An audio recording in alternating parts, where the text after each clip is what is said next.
Do të flasim tani në studio me opozitën, sepse duket që do ta kemi vetëm vetëvendosjen në opozit, pasi që të gjitha partitë e tjera që e ndihmuan zotrin Rama në fushat, pritet që t'jenë pjesë e koalicionit qeverisës.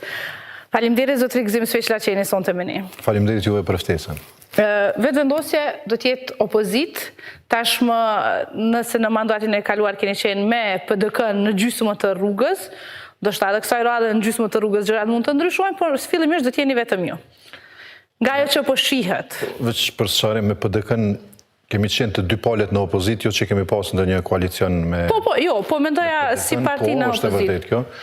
Po, realisht edhe kështu do duhet ndodhë në fakt, sepse edhe në fushat, edhe në zgjedhje lokale, do të thotë, kishte një ndarje në dy bloqe të tilla, do të thotë në njërin anë ishin të gjithë të tjerë, dhe në anën tjetër lëvizja vetëvendosje.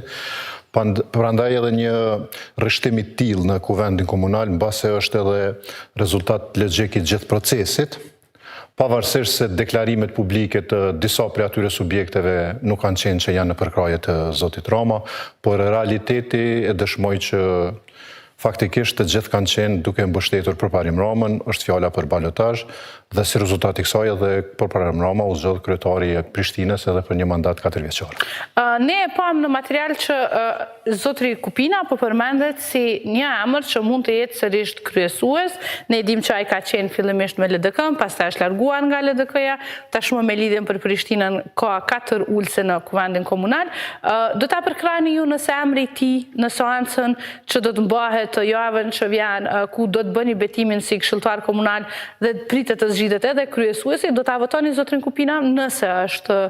Realisht ne kemi marrë ftesën për seancën inauguruese, ku pikë rënd ditës ndër të tjera është edhe zgjedhja e kryesuesit. Ne nuk e kemi informacionin se kush do të jetë kandidati për të qenë kryesuesi i kuvendit komunal dhe as nuk na ka kontaktuar askush për ta kërkuar mbështetjen ose përkrahjen tonë. Gjithsesi ky është një vendim të cilin do ta marrim bashkë me grupin e asamblesë dhe me kryesinë e lëvizjes vetëvendosje të qendrës në Prishtinë. Megjithatë, kjo çështja zotit Kupina mu më duket pak interesante, sepse ne i dim të lashët të cilat i kanë pas Lidhja Demokratike e Kosovës me zotin Kupina gjatë mandatit kaluar, kur në mes të mandatit zoti Kupina u largua nga Lidhja Demokratike e Kosovës dhe rrjedhimisht LDK-ja humbi shumicën në kuvendin komunal. Pastaj kanë pas edhe shumë probleme tjera, deri te konfliktet fizike, mirë po është çështje e tyre se kush do të jetë kryesuesi i kuvendit komunal. Ne nuk e kemi një informacion të tillë dhe po e përsëris, askush nuk na ka kërkuar mbështetje deri më tani. Zakonisht partia që është e para e propozon. Ka ndodhur kështu vazhdimisht që ai që ka shumicën, në këtë rast qoftë një shumicë e thjeshtë, pra që si ka 26, partia e parë me numra e propozon kryesuesin. Mendoni që sepse ne nga ajo që është folur është thënë që mund të jetë PDK-ja që do ta propozojë, edhe pse Leutrim Redkoceri ka refuzuar që do ta bëjnë ata propozimin për zotrin Kupina. Vetë zotri Kupina ka thënë që nuk do të kandidoj vetë, por po pret që nëse do t'jetë kandidat, natyrisht do të ketë një mandat tjetër. Mendoni që LDK-ja do dalë dhe ta, pas gjithë asaj që po e thoni ju, ta propozoj zotrin Kupina?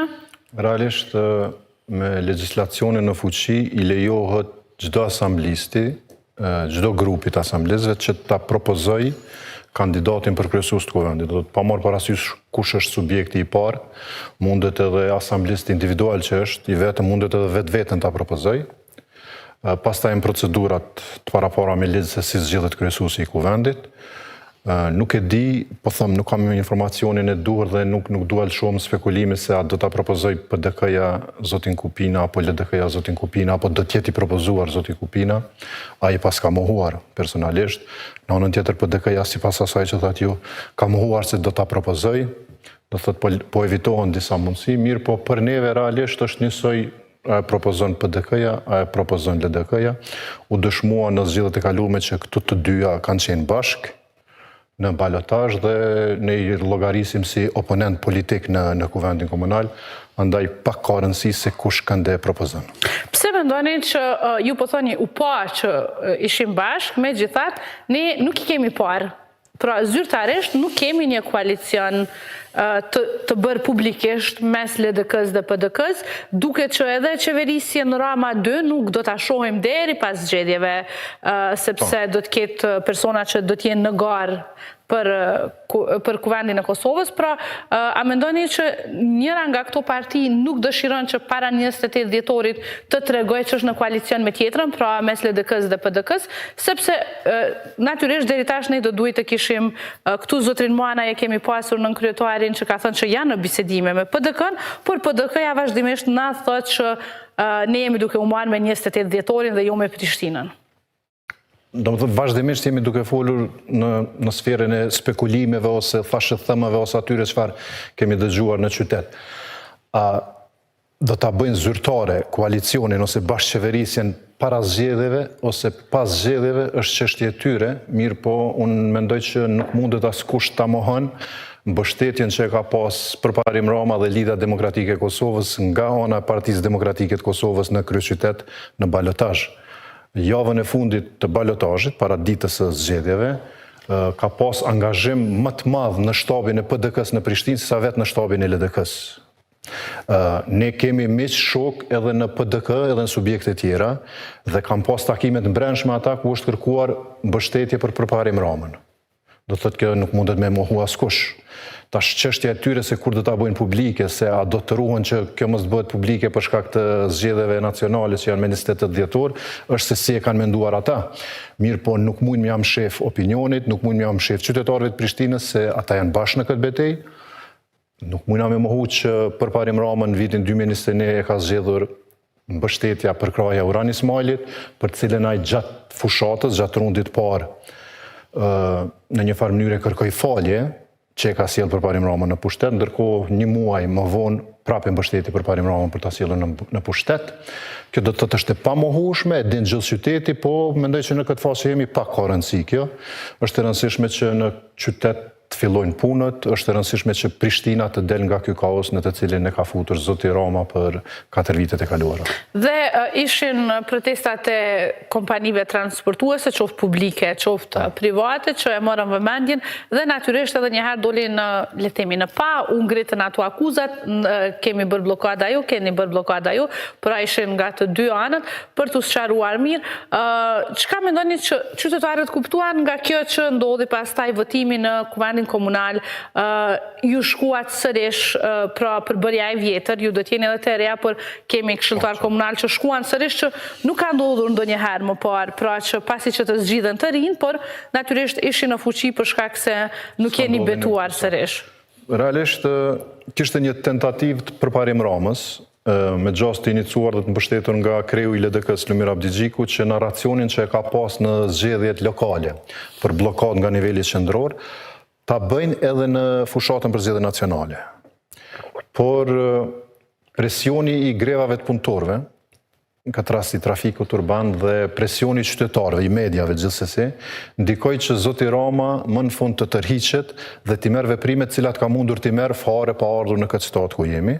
Ta ftoi një seancë të kuvendit komunal ku do të votonte bartjen, ato milionat të cilat i kërkonte në për studio televizive dhe në për çdo paraqitje publike, dhe pam se gjithë kjo procedurë përfundoi për 5 ditë.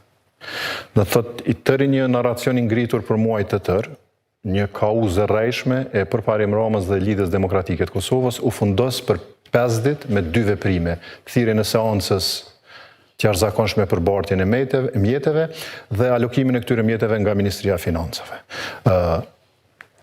Po them, ishte e qëllimshme, nuk ishte e rastishme, ishte tendencë ose strategji e tyre zgjedhore për ta përdorur në zgjedhje nacionale.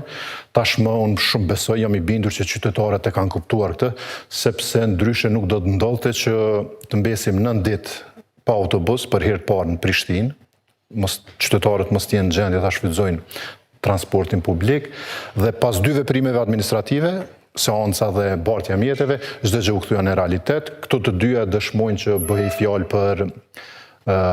për një kauzë të rrejshme. Këtë pastaj, ose më herët faktikisht, e vërtetoi ose e konfirmoi edhe presidenti i vendit në një paraqitje mediatike, ku tregoi që ka kërkuar nga të gjitha palët që të votohen disa pika të rëndësishme të rendit ditës para se të shpërndahet Kuvendi i Republikës së Kosovës. Njëra ndër këto pika ishte buxheti për Prishtinën, por, si që tha dhe vetë presidentja, për pos lëvizjes vetëvendosje që ka hequr dorë nga kërkesa për ta votuar buxhetin e shtetit, buxhetin e Republikës Kosovës për vitin 2026, me vetëm në arsye që të votojnë këto pika tjera, të subjekte tjera, të LDK-ja, PDK-ja, Aleanca, nuk ishte vullnet dhe në kësisoj buxheti i Prishtinës mbeti pa votuar për këtë vit dhe u detyruam të vim në atë fazën ku përballa me grevat punëtorëve dhe që rezultojnë në fund me seancën jashtëzakonshme dhe me bartjen e mjeteve. Nëse i kthehemi numrave, këtë mandat zotëri Rama do ta ketë më të lehtë me partnerët e tij të koalicionit që të miratoj çfarë të dojë dhe ti ndaj gjërat si të dojë nga kuvendi komunal. Mendoni që kjo do të jetë më mirë apo më keq në një, le të themi, në një marrëdhënie mes kuvendit komunal dhe kryetarit dhe kabinetit qeveritar? Tash, edhe kjo është në vazhdën e supozimeve, do të thotë nëse po të cilat paktën të bëjnë një pjesë të zyrtarëve të Lidhjes Demokratike të Kosovës janë bërë publike. Unë kam dëgjuar zotin Manaj kur ka thënë që tashmë kemi një shumicë absolute dhe nuk do të kemi problem për kalimin e vendimeve. Çështja është se si do të ndahet përgjithësitë në një rrethon të tillë kur afër 40 asamblestë bëhen pjesë e pushtetit. Ne e dim që Prishtina i ka 9 ndërmarrje dhe i ka aktualisht 14 ose 15 drejtori, këtë se din sakt askush. Mendoni që do ta humbni menaxhimin e stacionit të autobusëve? Nuk është çështja do ta humbi menaxhimin, unë mendoj që është e drejtë atyre të cilët i kanë numrat në asamblenë komunale që të emërojnë aksionarët e tyre.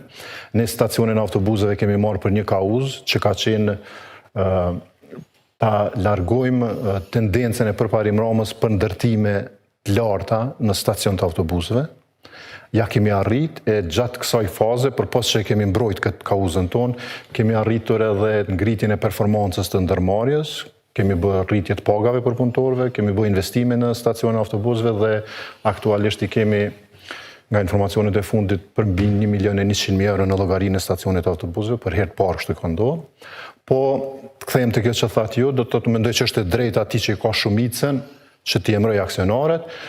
Unë uroj që ata aksionarë, kush do të qoftë, nga cili do subjekt që janë, për kujdesin që këto pasuri publike të Prishtinës, cilat fatkeqësisht janë në gjendje shumë të rëndë, duke filluar prej ndërmarrjes publike banesore që është shumë keq edhe me financa dhe me organizim edhe me mbipopullim nga punëtorët, ndërmarrje tjera, trafiku urban, pastrimi, kuzhinat qendrore, sport marketing, të kujdesen që këto ndërmarrje të rimë këmbën dhe t'ju shërbejnë qytetarëve të Prishtinës, cili ka qenë edhe themelimi, ideja vetë themelimit të tyre ndërmarrjeve.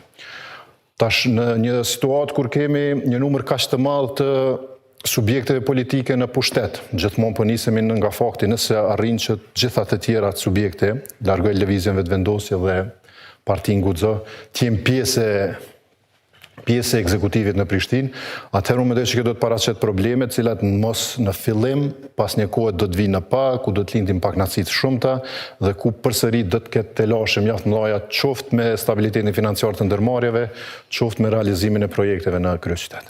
Dhe ju do të jeni një opozitë konstruktive pavarësisht numrave. Tash, konstruktivitetin tonë si lëvizje vetëvendosje nëse kthehemi 4 vjet mrapa, kur është mbajtur seanca inauguruese e kuvendit kaluar, ka qenë lëvizja vetëvendosje që ka mundësu zgjedhjen e kryesuesit zotëri Kupina në atë kohë. Për shkak se Lidhja Demokratike e Kosovës akoma nuk ishte arritur koalicion me asnjë subjekt tjetër dhe për mos ta dërguar asamblenë komunale qysh atëherë në zgjedhje, për të treguar konstruktiv dhe për ta njohur rezultatin e zgjedhjeve, ne kemi qëndruar në sallë dhe kemi mundësuar që LDK-ja ta zgjedhë zotin Kupina. Po ju sot nuk e votoni sërish zotin Kupina nëse është kandidat sakt. Tani jemi në një fazë kur ka një bashkim të partive tjera dhe unë nuk mendoj që kam problematik Lidhja Demokratike e Kosovës dhe Partia Demokratike e Kosovës votën tonë. Për shkak se është dëshmuar në zgjedhje që janë bashkë dhe bashkë edhe me Aleancën, edhe me subjekte tjera që janë të përfaqësuar në kuvendin komunal, ka numrat e nevojshëm që pa lëvizjen vetëvendosje ta zgjedhin edhe kryesuesin. Ne nuk jemi bllokues, po në rastin konkret, votat e lëvizjes vetëvendosje janë të panevojshme në zgjedhjen e kryesuesit. Dhe ju do të jeni sigurisht do të jenë të gjitha ata që fituan nga ju këshilltar komunal apo ka të tillë që nuk do të jenë dhe do të kemi zëvendësime? Akoma nuk e kemi diskutuar këtë çështje brenda lëvizjes vetëvendosje. Seanca është të martën, ne do të jemi pjesë e seancës dhe tash jemi në një fazë kur po fillon edhe fushata zgjedhore për zgjedhjet nacionale, shumë çështje do të saktësohen dhe do të determinohen ditëve në vazhdim. Dhe ka edhe një supozim të fundit, sepse të dielën do t'i shohim listat e partive, çka nëse do ta kemi zotrin Përparim Rama kandidat për deputet të Kosovës, sepse kjo është një çështje tjetër që zotri Rama ka arritur sukses në Prishtinë dhe ai mund t'i sjellë vota LDK-s në krejt Kosovën. Suksesi i zotit Rama në Prishtinë është gjithmonë i lidhur me mbështetjen publike ose nën tavolinë që e merr nga të tjerët. Ishte Aleanca për Armërinë e Kosovës që ja mundsoi zotit Rama futje në balotazh, sepse pa votat e Aleancës Përparim Rama nuk do të ishte në balotazh dhe balotazhi do të zhvillohej në mes të lëvizjes vetëvendosje dhe PDK-s, konkretisht në mes të zotit Çeku dhe zotit Uran Ismaili. Por me votat e Aleancës, Përparim Rama u fut në balotazh, ndërkohë që me votat e PDK-s dhe të tjerëve fitoi mandatin në Prishtinë. Ne kemi dëgjuar shpesh herë zotin Rama duke thënë që është i fokusuar në Prishtinë dhe gjithë përqendrimi i tij është për kryeqytetin. Nuk më befason nëse zoti Rama bëhet pjesë e listës së deputetëve. Unë personalisht, grupi im e shumica qytetarëve të Prishtinës tashmë e njohin qartë edhe mashtrimet e zotit Rama. Zoti Rama veç duhet me pas parasysh që nëse hin në listën për deputet, aty nuk do ta ketë përkrahjen e Uran Ismailit. Faleminderit shumë zotri Sveqa, ju vetë nuk do t'jeni pjesë e listës. Lista e televizës vetëvendosje bëhen publike të diellën në mbrëmje dhe është çështje e kryesisë qendrore se kush është pjesë e listës. Faleminderit shumë. Faleminderit e ju.